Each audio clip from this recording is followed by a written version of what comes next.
अच्छा समझते हैं हुकूमत आपको गिरफ्तार करने में कामयाब हो जाएगी जो कोशिश कर रही है? भी कह रही है कि आपको भगा भगा के मारेंगे, ऐसा लग रहा है कि आपको बार बार अदालतों में बुलाने जा रहा है? मेरा स्टैमिना नवाज शरीफ से और शरीफों से बहुत ज्यादा है। आर्मी चीफ से मुलाकात में क्या तय हुआ था? आर्मी चीफ से मुलाकात में क्या तय हुआ? सर आराम से आर्मी चीफ की जो तकर्री है उस पर चौधरी शुजात के साथ मुशावरत हो रही है, आपको आपके साथ करेगा कोई मुशावरत या बिल्कुल साइडलाइन किया गया आपको?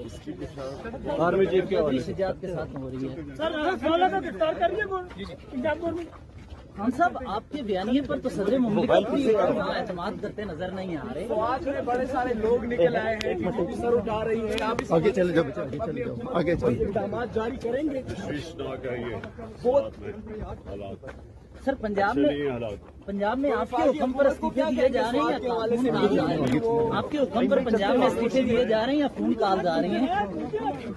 मैं आपको एक बात बता दूं, सर बोल लें। जिस वक्त ये सारी पार्टीज की और हमारी फंडिंग इकट्ठी देखी जाएगी, ये मैं आज आपको राइटिंग में देता हूं कि सिर्फ एक पार्टी की लीगल पॉलिटिकल फंड रेजिंग है, उसका नाम है तहरीक इंसाफ, बाकी सारों की 2 नंबर है।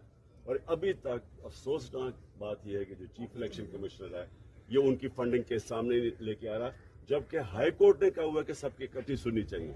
ये इसलिए नहीं कर रहा क्योंकि ये उनके घर का आदमी है और ये एक बायस्ड आदमी है, और इसलिए अगर वो सामने ले आएगा तो कौम को पता चल जाएगा कि किसकी लीगल पॉलिटिकल फंड रेजिंग है, किसकी